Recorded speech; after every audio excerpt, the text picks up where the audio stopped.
नमस्कार प्यारे दोस्तों, मैं रंजीत मौर्य आप सभी का स्वागत करता हूं आपके अपने YouTube channel expert online classes में। दोस्तों, आज हम लोग देखिए यूपीपीसीएल का फर्स्ट शिफ्ट में आज पेपर था 28 तारीख को, और इसमें हम लोग मेमोरी बेस्ड क्वेश्चन का डिस्कशन करने वाले हैं। और धन्यवाद करना चाहूँगा करण भाई को और दिलीप सर को, जिन्होंने क्वेश्चन को शेयर किया। हालांकि बहुत ज़्यादा क्वेश्चन नहीं मिल पाया क्योंकि थोड़ा निकलना भी था वहाँ स्टेशन से। आइए हम लोग क्वेश्चन को देखते हैं। देखिए कहाँ से क्वेश्चन आया ज़्यादा, सबसे ज़्यादा क्वेश्चन मोस्टली क्वेश्चन कौन सा पूछा गया है, इन सभी क्वेश्चन को हम लोग यहाँ पर डिस्कशन करते हैं। देखिए, और क्वेश्चन का वेटेज क्या है, देखिए पेपर का पैटर्न क्या था, जिस हिसाब से पता चला। देखिए ये सभी क्वेश्चन मेमोरी बेस्ड है, तो हमको जो मिला है मतलब क्वेश्चन, वही मैं आप लोगों को बता रहा हूँ क्या मतलब कहाँ कहाँ से किस टाइप के क्वेश्चन आए थे। ठीक है, तो देखिए इसमें क्या है कि देखिए एनर्जी, जो आपका एनर्जी कंजर्वेशन था, पीएलसी, स्काडा और मेटलैब, इन सभी से ऑलमोस्ट 20 से लेकर लगभग मतलब 25-30 क्वेश्चन तक आया था ऑलमोस्ट। इसके बाद डिजिटल इलेक्ट्रॉनिक्स थोड़ा वेटेज कम था, डिजिटल इलेक्ट्रॉनिक्स से लगभग 2 क्वेश्चन थे। अप्लाइड फिजिक्स से लोग बता रहे थे कि अप्लाइड फिजिक्स जो है उससे लगभग ऑलमोस्ट 10 क्वेश्चन। इसके बाद इंटीग्रेशन और डिफ्रेंसिएशन से क्वेश्चन पूछा जा रहा है, मतलब directly question memory based type के क्वेश्चन जो है वो पूछे जा रहे हैं, तो आप लोग उसको ध्यान रखिएगा। ठीक है, इसके बाद जो है आपका देखिए डिफ्रेंशिएशन, मतलब इंटीग्रेशन और डिफ्रेंशिएशन और डेरिवेटिव्स जो है ऑलमोस्ट आपका 10 क्वेश्चन पूछा गया था। मेजरमेंट से जो है 7 क्वेश्चन। इसके बाद आपका हीटिंग एंड बिल्डिंग से काफ़ी क्वेश्चन पूछा जा रहा है, तो आप लोग हीटिंग एंड बिल्डिंग अगर नहीं पढ़े हैं तो वीडियो को प्लेलिस्ट में जाइएगा। देखिए लगभग 10-12 मिनट का एक वीडियो है, उसमें पूरा हीटिंग एंड बिल्डिंग और लैंप बहुत अच्छे से पढ़ाया गया है, उसको देखिएगा आप लोग। ऑलमोस्ट सभी क्वेश्चन आपके क्लियर हो जाएंगे। इसके बाद देखिए क्या है कि हीटिंग एंड बिल्डिंग से लगभग हो गया। पावर सिस्टम से जो है लगभग 10 क्वेश्चन आया था। इसके बाद alternator, synchronous motor, transformer, single phase motor से। सिंगल फेज मोटर में देखिए आपके सब एक ही क्वेश्चन फेमस है, स्टेप एंगल निकालने के लिए। आप लोग उसको अच्छे से याद रखिए, ध्यान रखिए और उसको देखिए। ठीक है, इसमें न्यूमेरिकल जो है लगभग 5 से 7 क्वेश्चन आए थे। अब किस टाइप के क्वेश्चन आए थे, हम लोग थोड़ा सा क्वेश्चन 2-4 क्वेश्चन जो मिले हैं उसको देख लेते हैं हम लोग। देखिए जैसे देखिए बैक ईएमएफ पूछा था। मोटर के लिए बैक ईएमएफ जो होता है Pn5Z/60A होता है। Pn5Z/60A से 60A होता है। जैसे मोटर के लिए रहेगा तो बैक ईएमएफ हो जाएगा, और जनरेटर के लिए रहेगा तो जो है आपका जनरेटर ईएमएफ हो जाएगा। अल्टरनेटर का वोल्टेज जो पूछा था, voltage regulation unity power factor पे, तो होता है आपका देखिए V=E0 माइनस प्लस है V I/R, ये आपका I/R हो जाएगा उसके लिए, अल्टरनेटर के लिए यूनिटी पावर फैक्टर पर। ठीक है, और no load minus full load अपन फुल लोड इसका वोल्टेज रेगुलेशन होता है। डीसी मोटर के बैक ईएमएफ निकालने के लिए एक फार्मूला आया था, तो यहाँ आपको उसमें क्या है कि आपको दिया गया था, मतलब कि P5Z इन सभी की वैल्यू दी थी, आपको निकालना था। तो Pn5Z/60A से Pn5Z/60A से आपको निकाल लेना था वहाँ पर। ठीक है, एग्जास्ट फैन का सिंबल पूछा था। देखिए एग्जास्ट फैन का सिंबल तो आप जनरली जानते होंगे। देखिए एग्जास्ट फैन का सिंबल जो होता है आपका, एग्जास्ट फैन का सिंबल होता है इसे। हॉर्न गैप अरेस्टर होता है, तो हॉर्न गैप अरेस्टर जो होता है, देखिए हॉर्न गैप अरेस्टर के लिए क्या होता है, एक आपका सिंपली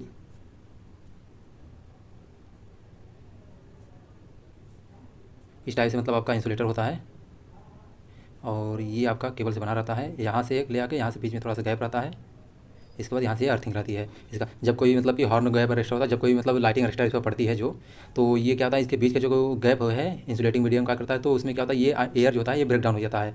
तो ये इसमें मतलब कि हॉर्न का इसमें नॉइज आता है, तो पता चल जाता है हमको। तो ये हॉर्न गैप अरेस्टर का है ये सिंबल। ठीक है, इसके बाद देखिए पेंट को सुखाने के लिए जो है, पेंट को सुखाने के लिए कौन सा हम हीटिंग का यूज़ करते हैं, तो देखिए पेंट जो होता है, पेंट को सुखाने के लिए हम इंफ्रारेड हीटिंग का यूज़ करते हैं। जो मतलब पेंट को सुखाने के लिए हम इंफ्रारेड हीटिंग का यूज़ करते हैं, जैसे लकड़ी हो गया, प्लास्टिक हो गया, इन सभी को सुखाने के लिए हम इंफ्रारेड का हीटिंग का यूज़ करते हैं। और इसकी फ्रिक्वेंसी जो है देखिए, लगभग इंफ्रारेड का जो टेम्परेचर होता है वो आपका लगभग 1500 डिग्री सेंटीग्रेड तक इसका टेम्परेचर होता है।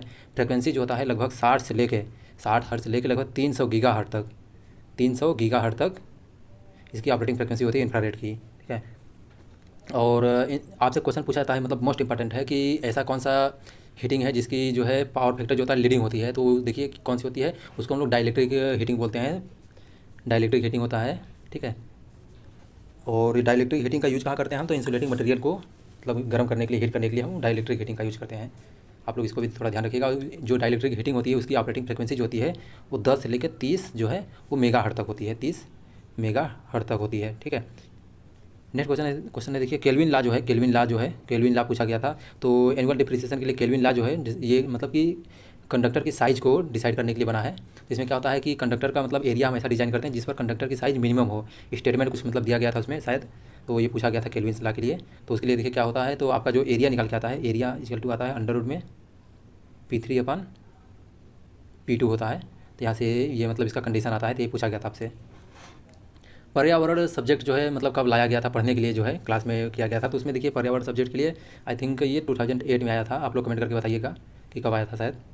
ठीक है। इसके बाद देखिए रूल नंबर 88 है। रूल नंबर 88 में क्या बोला गया है देखिए, तो रूल नंबर 88 जो है देखिए, ये इसमें ये जो गार्डिंग होती है, इलेक्ट्रिकल सिस्टम की जो गार्डिंग की जाती है उसके लिए है। तो उसमें देखिए रूल नंबर जो है आपका, रूल नंबर जो है आपका देखिए 80 हो गया, 77 हो गया, 77, 78, 79, 80, 82, 83, 84, 85 तक, ये सभी जो है आपके गार्डिंग से, उसके बाद क्लियरेंस से संबंधित है। जैसे आपका देखिए रूल नंबर 79 जो है, रूल नंबर 79 जो है ये क्लियरेंस फ्रॉम बिल्डिंग होता है, लो और मीडियम के लिए।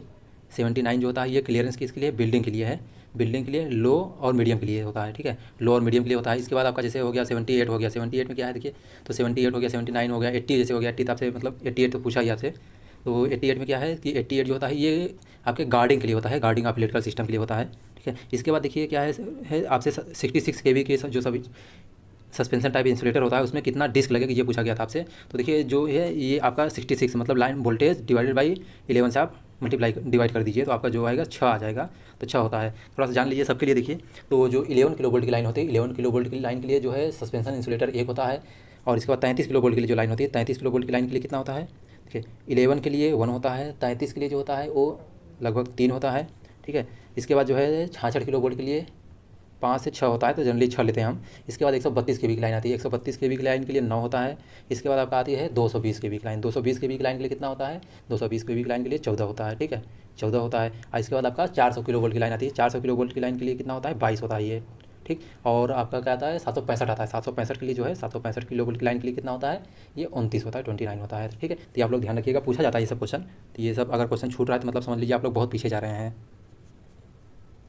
तो ये सब बेसिक क्वेश्चन है, नहीं ये सब नहीं क्वेश्चन छूटना चाहिए।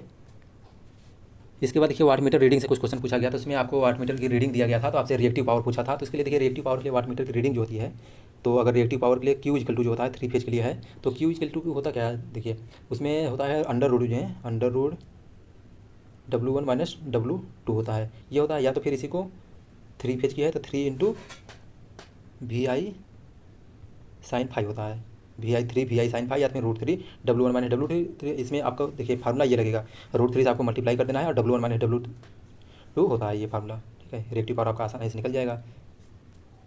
इसके बाद देखिए डाइवर्सिटी फैक्टर जो है, डाइवर्सिटी फैक्टर थोड़ा सा इसमें देखिए ना, जो आपका वाट मीटर रीडिंग से क्वेश्चन पूछा जाता है, जैसे कि यूनिटी पावर फैक्टर पे वाट मीटर की रीडिंग क्या होगी, लैगिंग पावर मतलब कि 0.886 पावर फैक्टर पे जो है वैल्यू वाट मीटर की रीडिंग क्या होगी, उसके बाद 0.5 पावर फैक्टर पे रीडिंग क्या होगी, ये सब आप लोग ध्यान रखिएगा क्योंकि क्वेश्चन पूछा जाता है इससे।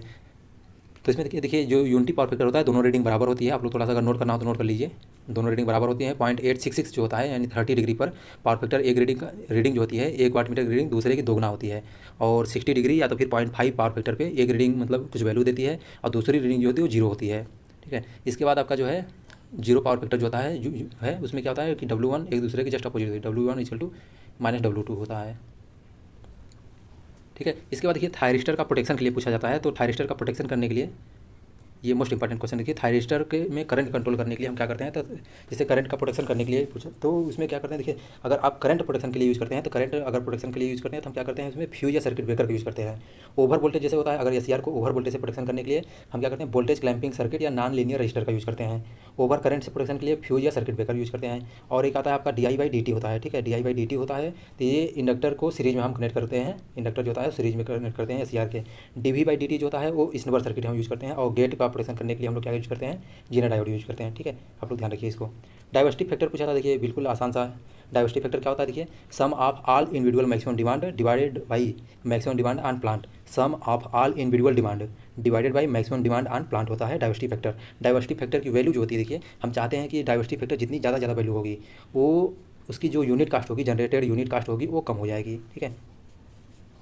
इसके बाद देखिए सेंट्रीफ्यूगल पंप में कौन सा मोटर यूज़ किया जाता है, तो देखिए उसमें स्प्लिट फेज मोटर होता है, जैसे रेजिस्टेंस मोटर हो गया, तो ये सब मोटर को यूज़ करते हैं हम। मोनोपोलर लिंक पूछा था आपसे, तो मोनोपोलर लिंक के लिए देखिए क्या है कि एक होता है देखिए ये DC को डिस्ट्रीब्यूट करने के लिए होता है, तो उसमें मोनोपोलर होता है, होमोपोलर होता है और बाइपोलर होता है। जो मोनोपोलर होता है आपका ये लगभग 15 से 55 किलोमीटर तक होता है। इसमें केवल मोनोपोलर में केवल नेगेटिव कंडक्टर होता है, ठीक है। अब बाकी ऑप्शन में क्या क्या था वो कन्फर्म नहीं है। इसके बाद आपका जैसे आता है मोनोपोलर के बाद क्या आता है देखिए बाईपोलर आता है। बाईपोलर जो होता है ये 5 से 22 किलोमीटर तक यूज़ करते हैं, इसमें पॉजिटिव नेगेटिव दोनों कंडक्टर होते हैं, ठीक है। इसके बाद पोल पिच का फार्मूला पूछा था, तो पोल पिच का फार्मूला दो पोलों के बीच की दूरी जो होती है पोल पिच होती है 180 डिग्री होती है। SCR का स्टेप एंगल पूछा था देखिए, SCR के कोई कंडक्शन एंगल पूछा था, तो ये कन्फर्म नहीं हो पाया क्या क्वेश्चन था देखिए, ठीक है। आप लोग अगर पता होगा तो बताइएगा आप लोग कमेंट करके। इसके बाद देखिए स्लीप कैलकुलेशन के लिए पूछा था, तो स्लीप जो कैलकुलेशन होता है इसमें देखिए आपको स्लीप जो होता है वो N S minus N R divided by N S into 100 होता है, ठीक है, 100 होता है, इसे आप निकाल सकते हैं बिल्कुल। देखिए स्मॉल मशीन जो होती है उसके लिए स्लीप जो होता है 5% होती है, और अगर लार्ज मशीन है तो उसके लिए जो होता है 2% होती है, ठीक है, ये सब है। बाकी आप लोग इंटीग्रेशन पूछा था, देखिए इंटीग्रेशन आप सिंपली एक्स पावर माइनस 1 का पूछा था तो इसका लाग एक्स हो जाता है, आपका सिंपली लाग एक्स होता है। तो ऐसे इंटीग्रेशन पूछा था। आप देखिए इंटीग्रेशन का जो फार्मूला है, इंटीग्रेशन का फार्मूला, लाप्लास का फार्मूला, ये सभी को आप लोग अच्छे से याद रखिए, क्योंकि इन सभी से क्वेश्चन पूछ सकता है आपसे, ठीक है। ये सभी को आप लोग याद रखिए अच्छे से। अगर टाइम है अभी तो जिनका कल पेपर है, परसों पेपर है, वो थोड़ा सा अप्लाइड फिजिक्स को, इसके बाद अप्लाइड मैथमेटिक्स में जो डिफरेंशिएशन के, इंटीग्रेशन के फार्मूले हैं उन सभी को थोड़ा सा पढ़ लें। इसके बाद लाप्लास का जो फार्मूला है उन सभी को थोड़ा थोड़ा पढ़ लीजिए, याद कर लीजिए उसको, फार्मूले को। नॉर गेट जो होता है, देखिए नॉर गेट में पूछा था आउटपुट हाई कब होगा, नॉर गेट में आउटपुट हाई कब होगा। तो इसमें देखिए जो नॉर गेट होता है, नॉर गेट का सिंबल जो होता है ए प्लस बी का बार होता है। तो ए प्लस बी का बार कब होगा, जब दोनों हमारे इनपुट जो हैं, देखिए दोनों इनपुट अगर जीरो रहेंगे तो उस समय जो हमारा आउटपुट होगा वो हाई होगा, ठीक है। बुकुल रिले का यूज कहाँ करते हैं, तो वो बुकुल रिले जो होता है, देखिए बुकुल रिले हम गैस एक्चुएटेड रिले होता है, ये लगभग आपका 750 जो केवीए के ट्रांसफार्मर होते हैं या 500 केवीए के जो ट्रांसफार्मर होते हैं उनसे ऊपर जो ट्रांसफार्मर होते हैं उसके लिए हम लोग यूज करते हैं।